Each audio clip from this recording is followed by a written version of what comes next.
If we accept the premise that Dragon Collection was the first true gacha game, then 2010 marks their inception. Within just 3 years, the model will be thrust into the public's critical eye. In that short window, an industry attempting to diversify experimented with these mechanics, often achieving success by relying on some of the most aggressive practices the industry had seen up to this point. Yet even then, these games still required either a compelling license or decent features to attract an audience. Titles like Monster Strike and Puzzle & Dragons soon demonstrated the model's staggering potential, reaching financial heights seldom seen before or since. But such monumental success is not the only measure of impact. Video games are a diverse medium after all, born from different intentions. As app stores became the global norm, the gears began to turn. Gacha games were poised to escape the limiting confines of web browsers and specialized social networks. Before diving into the vast ocean of games that surged from these titans, it is worth examining 2 peculiar cases that slipped through the cracks of previous videos. These obscure titles offer unique insights into how such games are created and how they fit into the collective narrative of gacha games. It should be noted that the tone here will shift slightly. This is less a catalog of definitive history and more of a reflection on the journey of researching this vast topic, with occasional personal commentary on the nature of these discoveries.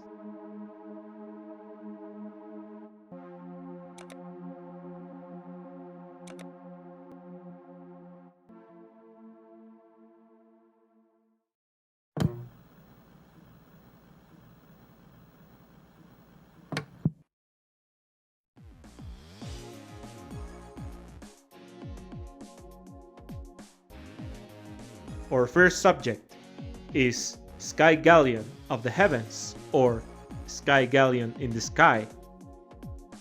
Released for the 3 major Japanese social platforms, Gree, Mixi, and Mobage. Its description will sound irritatingly familiar.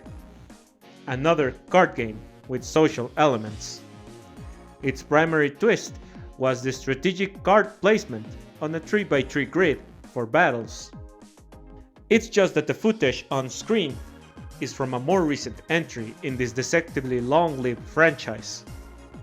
A 2019 release to be precise. This game is called Skygalleon in the Azure Sky, a very different game. The previous in the series was named Azure Skygalleon or Skygalleon of Welkin, released in 2013, which is virtually the same game but with slightly different features. And it ended service on 2016. So what's going on here is that this is also not the first game in the franchise. That will be the original Skygalleon in the Heavens, launched on September 9, 2010. If the viewer kept track, that date lands a mere 5 days before Dragon Collection. This timeline will theoretically position this unremarkable game as the first true gacha game. The reality, however, is far less clear-cut. Discussion of Skygalleon in English is virtually non-existent. It has been classified by some as a gacha game, but without further elaboration.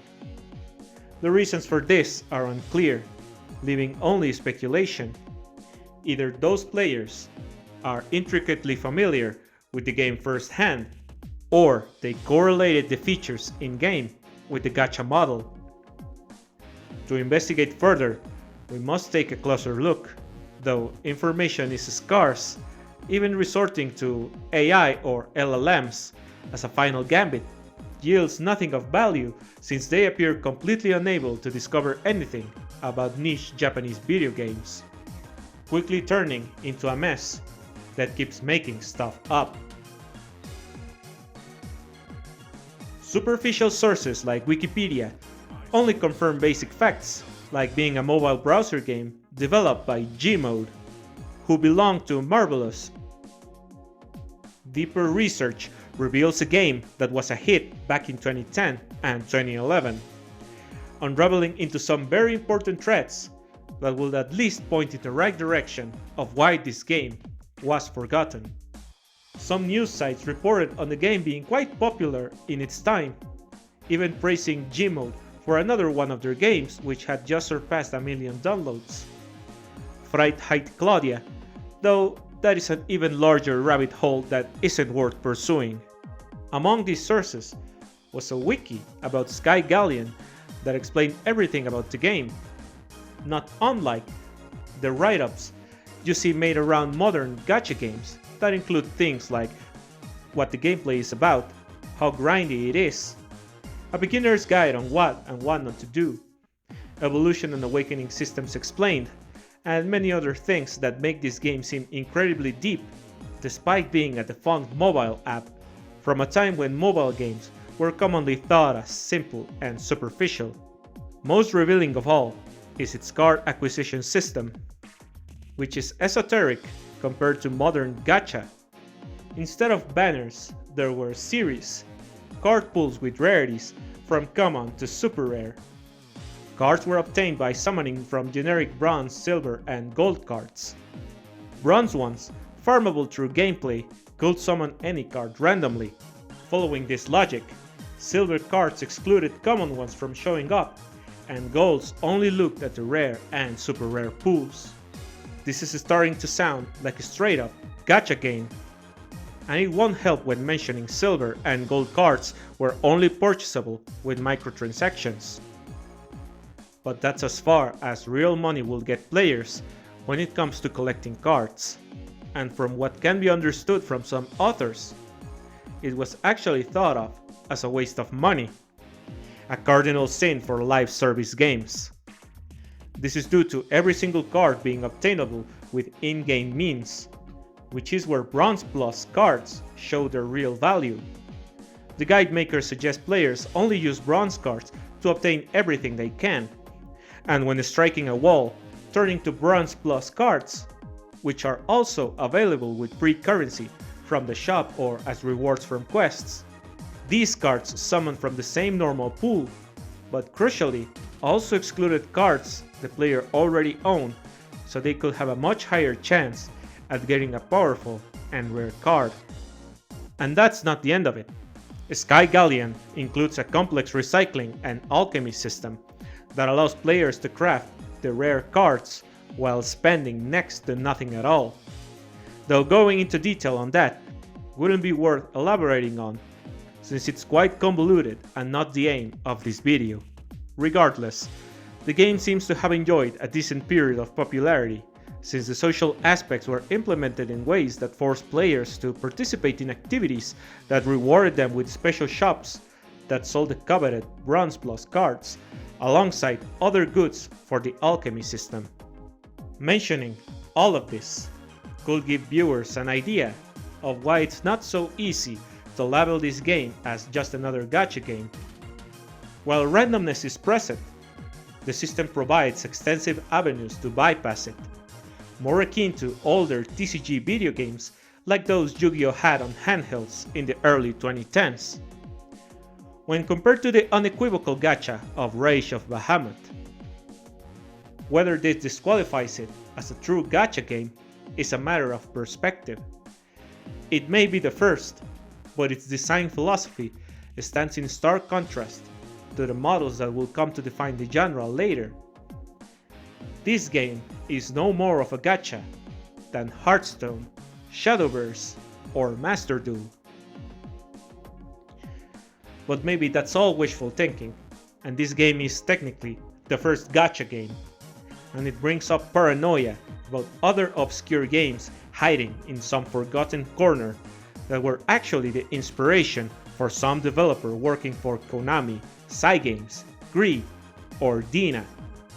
The original game lasted approximately 4 years, closing in 2014 after supposedly amassing around 800,000 players. But again, information is limited. It managed to spawn a physical card game with tournaments, though its relevance waned after coverage stopped. The franchise saw 2 sequels, both essentially the same game, which passed to other companies before ending service in 2016 and 2023, respectively. In a final irony, the only currently active player in the game franchise is a Puzzle & Dragons clone, and that's a vicious illustration of how the industry can turn out sometimes.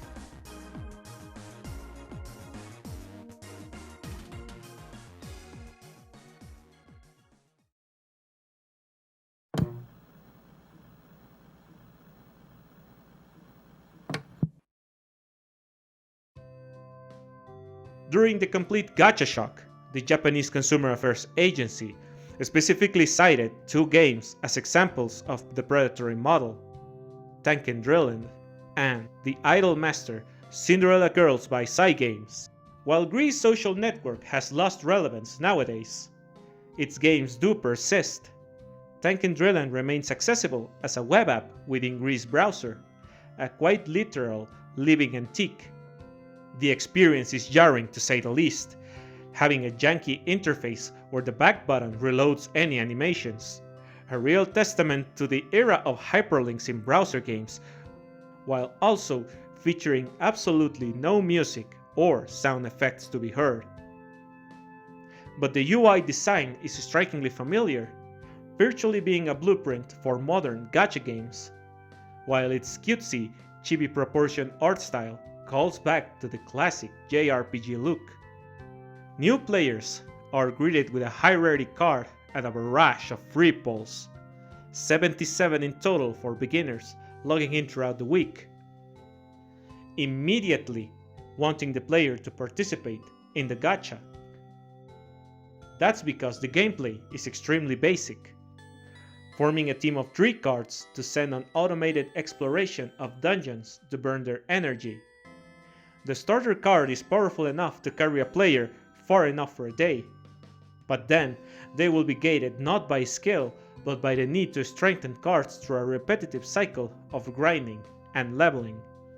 But that doesn't really matter in the grand scheme of things.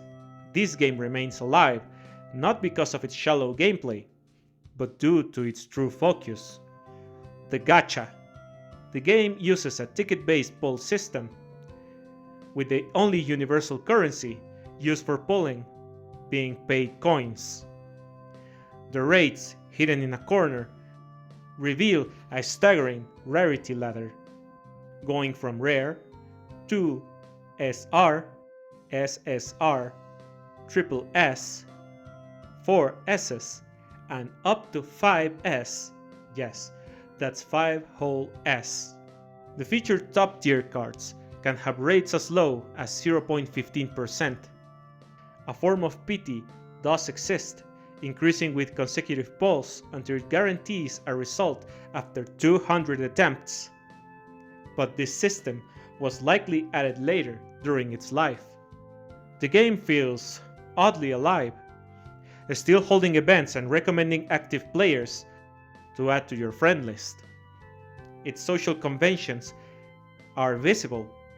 Friends increase power and stamina, guilds provide benefits, and card trading between friends is still available, albeit with restrictions and warnings against real money transactions. Tanken Driland, as a whole, has a strange history. An earlier, completely different version, dubbed Old Driland by Japanese players, was an arcade-style digging game, very similar to Pokemon Diamond and Pearl's Fossil minigame, but way simpler. It was released presumably in 2008. This can be inferred due to Tanken Driland celebrating its 17th anniversary in 2025. But on May 5, 2011, the old game was replaced with the current card gacha version, aligning with the genre's boom. Footage of the original is now sparse. In hindsight, Tanken Driland is a simple game elevated by aggressive engagement tactics, designed for the times of the freemium browser. featuring stamina gates, social pressure, and addictive gameplay loops, all designed with the idea of turning players into spenders. Nevertheless, its scars are also visible.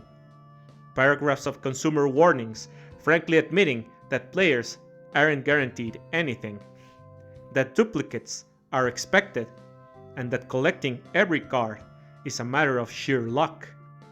It is a stark, sobering admission coming from these companies.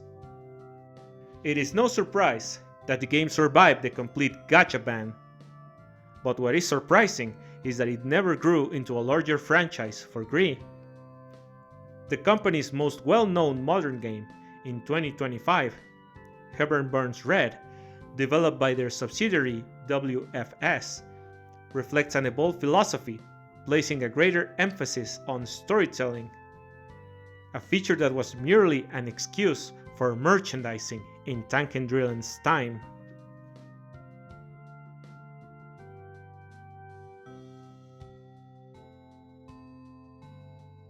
This detour highlights the peculiarity of the genre's formative days. It reiterates the importance of card game mechanics and demonstrates how volatile modern features were being tested in browser games over 15 years ago. Tanken Driland embodies the cash grab ethos of its time, replacing its original incarnation to chase a trend, incorporating monetization tactics that made it stumble into government regulation. But despite everything, it's still going as a low-maintenance relic, with players still logging in daily, hard proof of the endurance in its original design. Gacha games have started holding on to these features, because achieving multi-billion-dollar success isn't something any game can do. Many up-and-coming gachas will find ways to avoid the shadow of Puzzle and Dragons and Monster Strike, while also realizing that capturing an audience that will remain loyal like Tanken Driland's is always a viable route, and hopefully do so in the first try, as sometimes a game idea can only be done so many times before its expiration date arrives. Sheer luck or true talent? Predatory or generous? Just what combination of features makes gacha games succeed? Just what makes players come back? And does anything matter as long as they make money? If we're lucky, examining these games might shed an answer eventually. If not, then hopefully the experience helps players contextualize their decisions when playing them in the future.